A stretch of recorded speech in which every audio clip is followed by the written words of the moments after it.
Alright, here's another video on the John Deere. Got this a couple of weeks ago and I've been doing maintenance to it.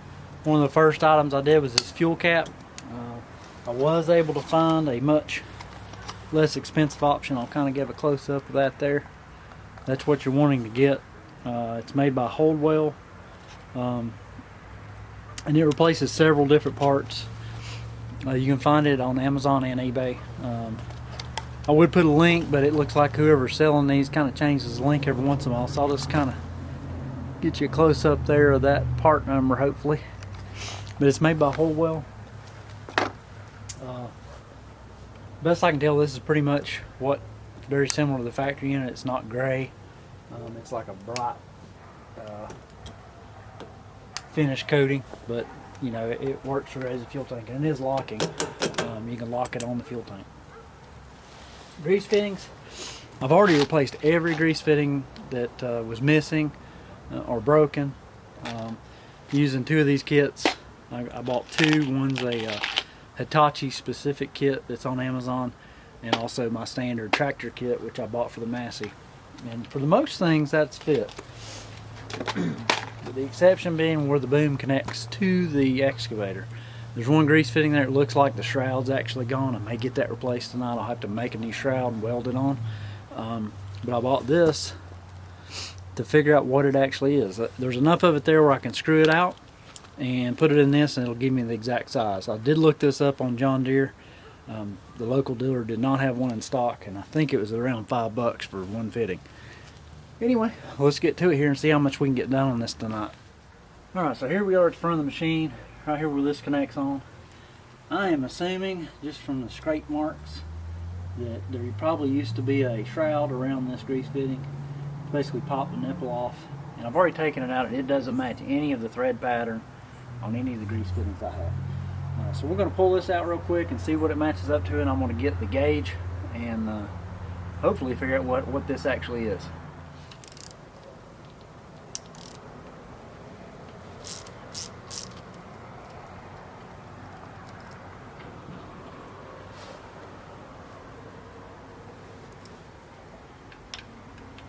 So we've got it out. It's a pretty coarse thread. Going to give you hopefully a close-up shot of that if we can get the camera to focus.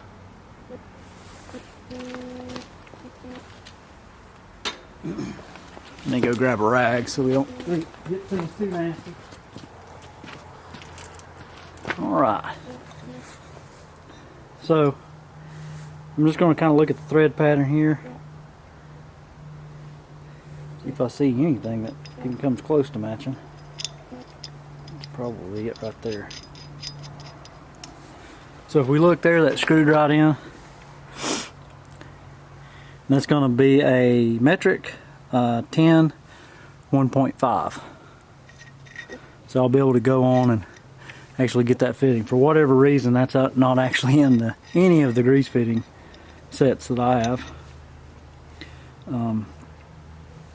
But this is really useful for trying to figure it out, because grease fittings, a lot of them are tapered, and they're a little bit difficult to ensure that you have the right one. And the worst thing you could do is put the wrong one in and strip the threads.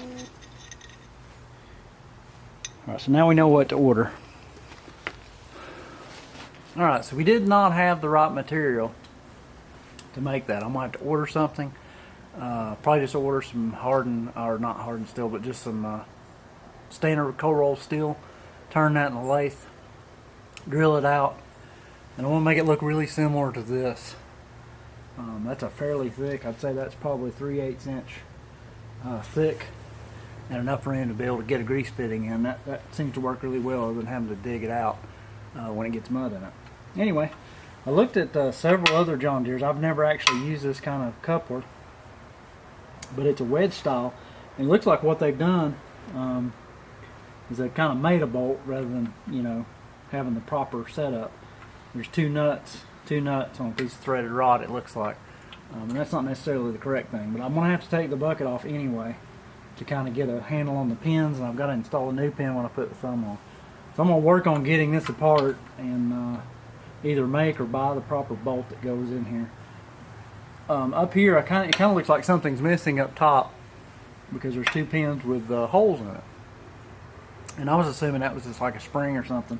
But on other ones I've looked at, basically they just put you know, regular tractor pins, really small ones, in those holes, and I guess that kind of keeps this from falling off if that bolt were to come loose or break and hold the bucket on. So not something that's super important. I may try to put it back on. It looks like it'd be protected. Kind of wary on tractor pins. I know on Bobcats that have the tractor pins to hold the coupler pin on. A lot of times you'll drag that on a branch or a tree or whatever and actually pull them out and you won't know it. But we'll see how this works.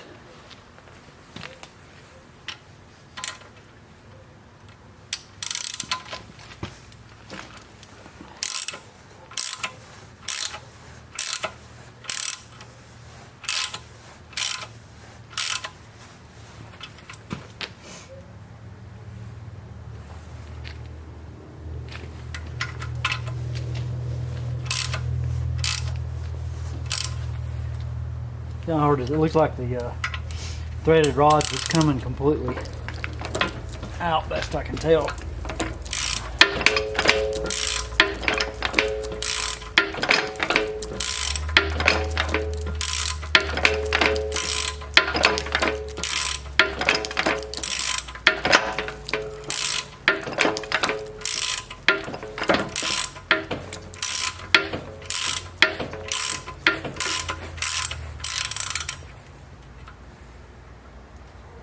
Ooh, that's warm.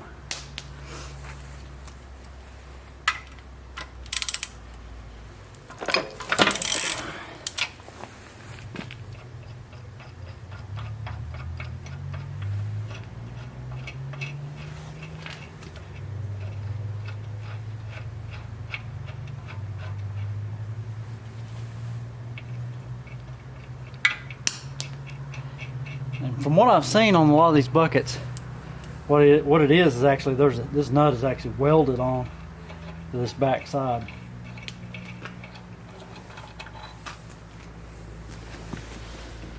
Okay, so that's all that off now. So we may try to recreate that, or I may just put this back on. I'm really not sure yet. See if we can jam this bucket off.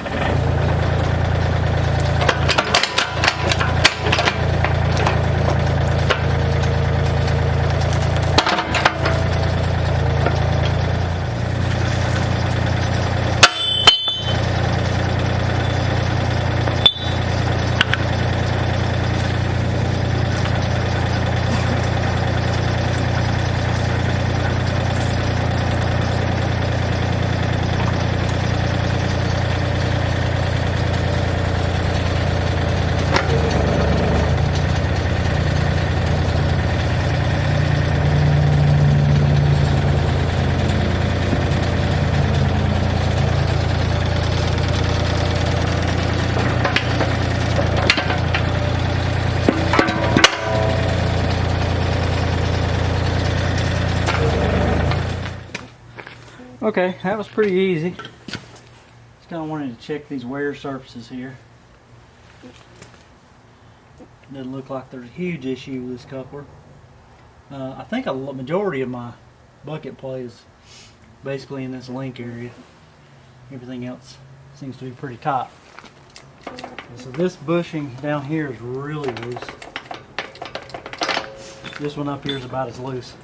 This seems to be pretty tight. A little bit of play there, but not nearly as much as this.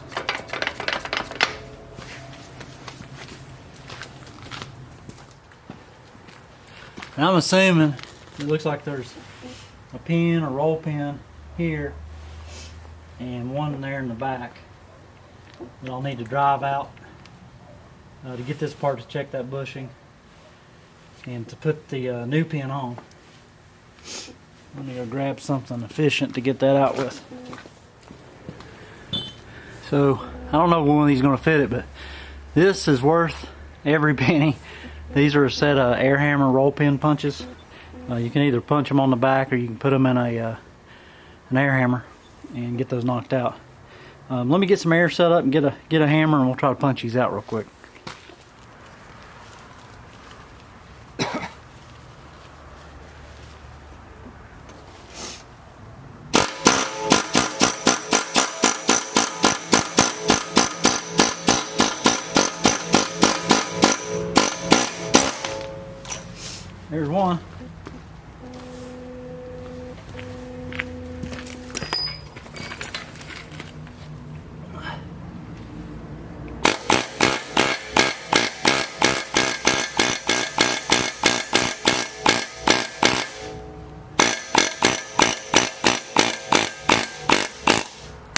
There's two. So as you can see, that is a much easier way of getting those out. It really doesn't even damage the roll pin. I think you're not supposed to reuse them, but unless I have this particular size, I'm certainly going to.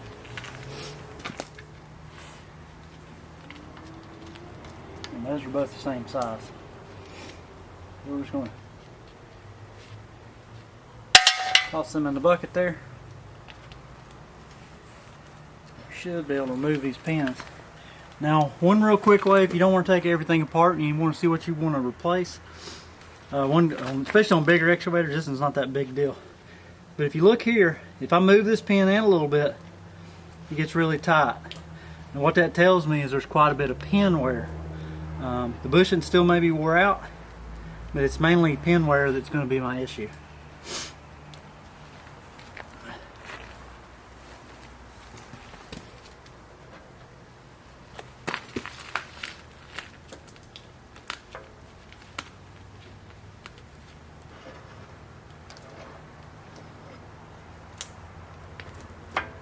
That certainly looks like the case. I don't know how well it's going to come through on camera. You can see that pin's got some pretty good grooves in it.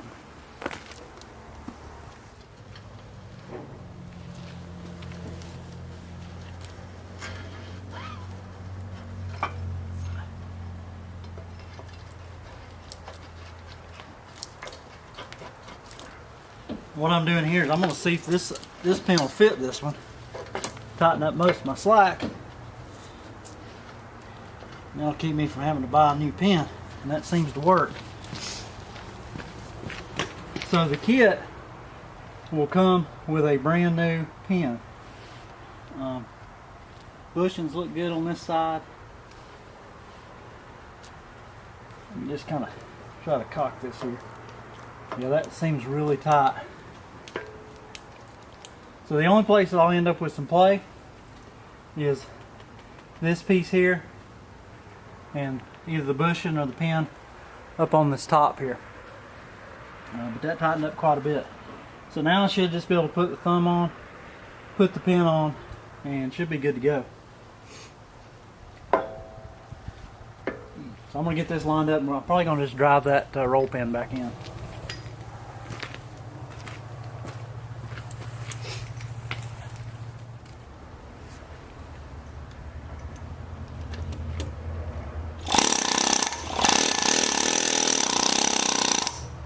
These aren't too bad once you get them started.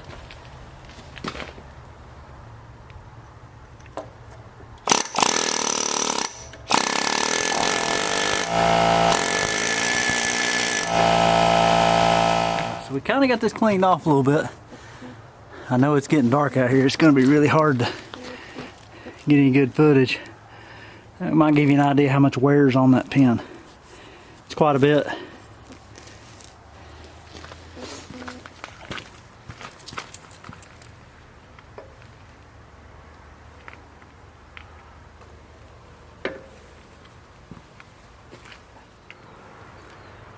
And at some point I'll probably want to shim this up a little bit.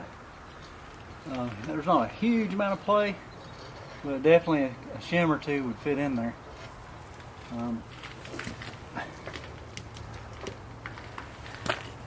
Alright, so I think this is about all I'm going to get done tonight. But anyway, the most important thing, buy a used machine or even a new machine that you're not familiar with. You can get the grease fitting checker. Save you on grease fittings. Like I say, you know, driving to the dealer and trying to get a grease fitting, whether it be 50 cents or $4, it still costs money and time. If you can figure it out yourself and get it somewhere locally quicker, it's going to save you money in the end. As far as this thumb install, you know, this is kind of what the beginnings of it are. I've replaced this pin. I'm happy with the fit up here. I probably still need to take a look at this. There's quite a bit of slop in it. More than likely, it's either the pin or both of these bushings, or this bushing that's on the hydraulic cylinder that's the issue. So that'll be a case where I need to order some parts. Got this bucket off now. I'll be able to fix that proper.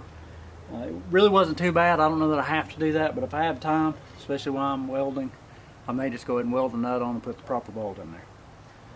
Anyway, hope this helps some people out, and we'll see you on the next one.